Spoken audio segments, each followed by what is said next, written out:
كتقلبوا على وصفه مغربيه بنينه خفيفه وسهله. جبت لكم اليوم طريقه تحضير لاريكو اي اللوبيا الخضراء بالدجاج باسلوب تقليدي ولكن سهل، كتجي رائعه في المذاق. خليكم معايا باش تكتشفوا طريقتها خطوه بخطوه ومقاديرها المضبوطه واسرارها باش تجي بنينه بحال الوليده.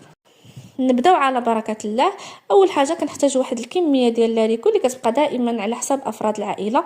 انا عندي هنا نص كيلو. غنوريكم طريقتها كيفاش كتنقى بسرعه لانها سهله. غنجيبوا الحبه ديال لاريكو كنحيدوا لها الراس من هاد الجهه ونوليو نحيدوا لها الراس من الجهه الاخرى وكنحيدوا شي خويط الا كان وكنقسموها على جوج. من الاحسن انكم تختاروا لاريكو اللي كتكون هكذا طريه باش كتعرفوها. فقط كتقسموها في النص. الا تقسمات بسهوله راها مزيانه، الا ما تقسماتش يعني بحال اللي قسمتوها وجات لاويه اولا الحبات ديال اللوبيا لداخل الكبار، من الاحسن ما تاخذوهاش لانها ما غتجيكمش مزيانه وهتعذبكم في الطياب.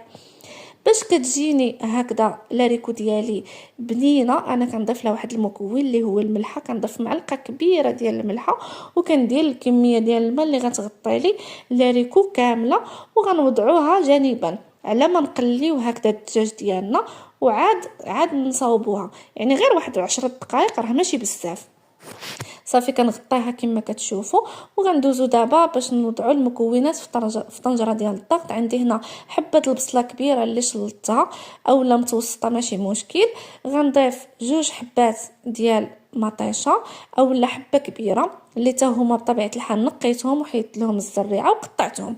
غنضيفوا الكميه ديال الدجاج اللي كتبقى اختياريه يعني على حسب افراد العائله. انا درت الكميه اللي غتقدني وغندوزو دابا باش نديروا العطريه. عندي معلقه ديال السكينجبير، دائما المعلقه صغيره، معلقه صغيره ديال الخرقوم، وعندي نصف معلقه ديال الابزار اولا راس معلقه كيبقى على حسب واش بغيتوها حاره ولا شويه. وغندير معلقه صغيره ديال الملحه ودائما ناخذ بعين الاعتبار باننا درنا الملحه في لاريكو. عندي فص ديال الثومه اللي حكيته يعني كبير، فص كبير اولا جوج فصاص صغار. عندي معلقه كبيره د المعدنوس يعني معلقه اللي تكون عامره. وكنضيفوا الزيت، اما ديروا زيت الزيتون اولا زيت نباتيه. تقريبا غديروا واحد ربع كاس لانها هي كتبغي هكذا الزيت. صافي غنديرها فوق البوطه على نار مهيله وغنخلي داك البصله وداك المطيشه تطلق الماء ديالها. كما كتشوفوا راني ما زدتش الماء نهائيا، هذا غير الماء ديال البصله ومطيشه. وغنحاول باش داك الدجاج ديالي يشرب لي داك العطريه لان هكذا كيجينا الدجاج كيجينا بنين وكيجينا زوين. الا درتوا هاد الطريقه اللي عطيتكم في اي لحوم كتفضلوا فراه غتجيكم بنينه بزاف. هي راه ممكن اننا مثلا نديروا لاريكو ونديروا الدجاج ونسدو ولكن ما غتجيناش بنينه كما هكذا. صافي كتعرفوا بان الدجاج كيتفرتت، يعني انا غنديرو من الفوق ما غنديروش من التحت باش ما ياخذليش الطياب اكثر من القياس وما يتفرتش ليا. صافي غنحيدو وغنضيف لاريكو ديالي. هانتوما كما كتشوفوا غنحيد الدجاج ديالي وغنضيف لاريكو.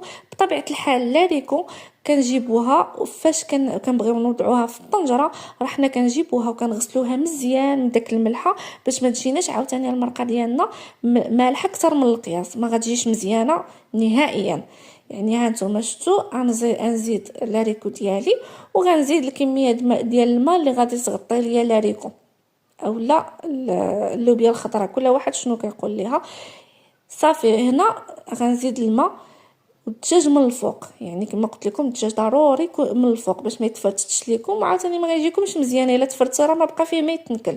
صافي غنزيد الماء. بالنسبه للكميه ديال الماء انا اللي درت تقريبا 700 ملل. اللي كيبغي هكذا العبار مضبوط راه 700 ملل، واللي بغى يدير عينو ميزانو راه صافي كتضيفوا الماء غير في الجنيب كما شفتوا. راه ماشي كنخويو على الدجاج من الفوق باش ما عاوتانيش ما كيضيعش البنه ديالو.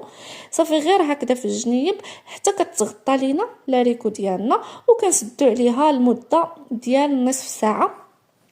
نصف ساعه دائما كنحسبوا فاش الصفاره كتبدا كتصفر عاد كنحسبوا نصف ساعه. هنا كنكون وصلنا لنهايه الفيديو، نتمنى يكون نال اعجابكم.